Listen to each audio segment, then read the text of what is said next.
जय मसी। आजको यस प्रस्तुतिमा सबैलाई स्वागत छ। आज हामी एउटा यस्तो विषयमा कुरा गर्दैछौँ जुन धेरै प्रचारक अनि अगुवाहरूका लागि एकदमै महत्त्वपूर्ण हुन्छ। कसरी एउटा शक्तिशाली र आत्माले भरिएको वचन तयार पार्ने अनि त्यसलाई प्रचार गर्ने।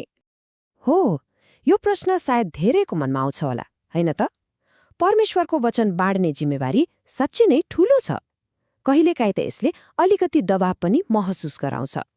तर चिन्ता नलिनुहोस्, किनभने यसको लागि एउटा एकदमै स्पष्ट र पछ्याउन सकिने प्रक्रिया छ, जुन आज हामी सँगै सिक्नेछौँ।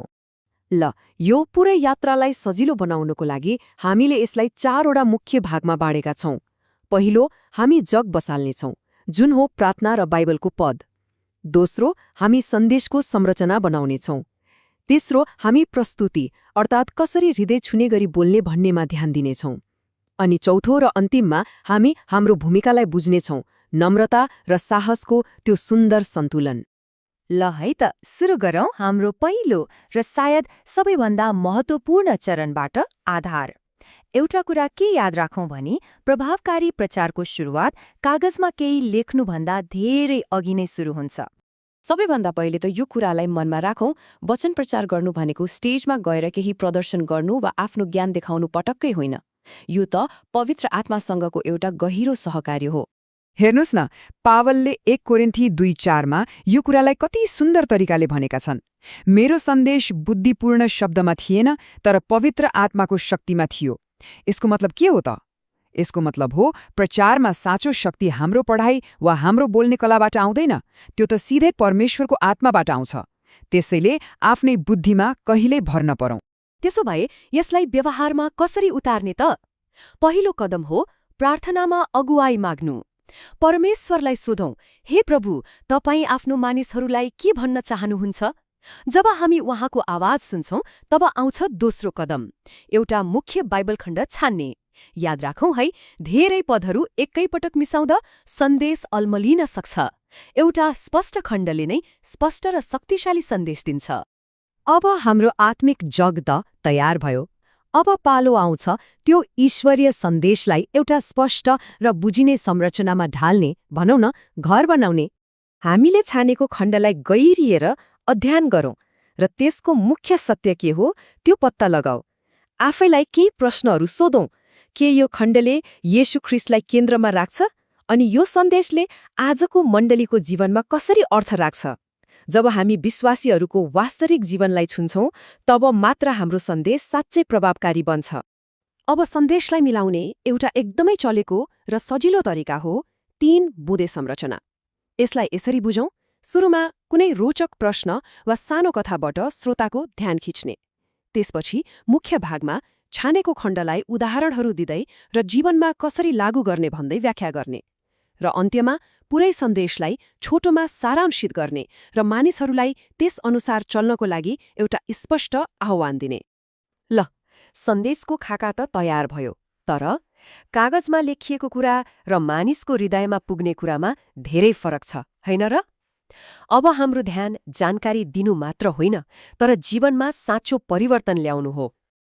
हो, हिब्रू 4:12को यो पदले हामीलाई एउटा शक्तिशाली सत्य सम्झाउँछ। परमेश्वरको वचन कुनै पुरानो किताब मात्र होइन, यो जीवित र क्रियाशील छ। हाम्रो काम भनेको यही जीवित वचनलाई मानिसहरूको हृदयमा काम गर्न दिनु हो।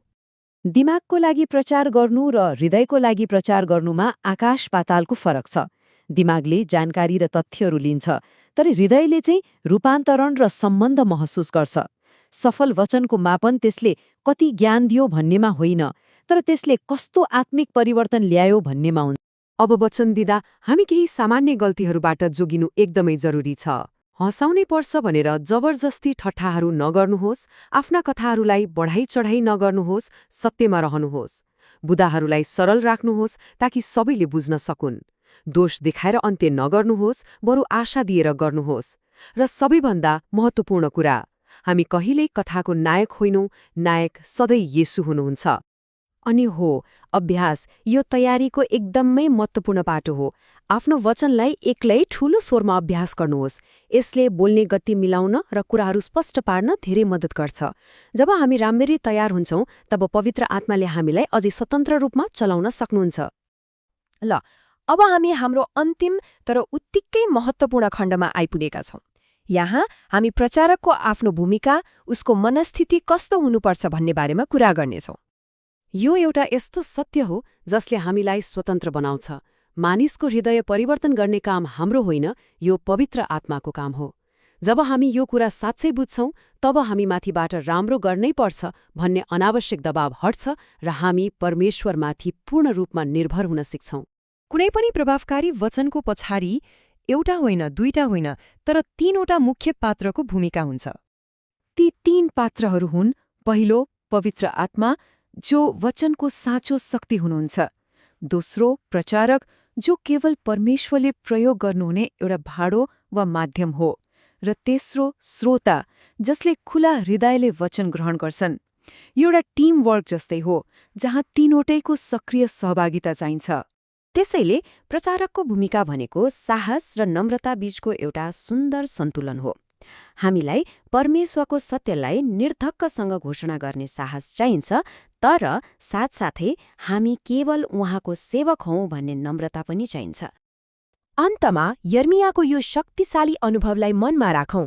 जब परमेश्वरको वचन हाम्रो हृदयमा आगो झैं बल्छ, तब हामी त्यसलाई भित्र रोकेर राख्नै सक्दैनौं। साँचो प्रचार भनेको यही भित्री आगोको स्वाभाविक बहाव हो। भरोसा राखौं, जब हामी उहाँप्रति समर्पित हुन्छौं, परमेश्वरले हाम्रो आवाजलाई शक्तिशाली रूपमा प्रयोग गर्नुहुनेछ। यसमा कुनै शङ्का छैन।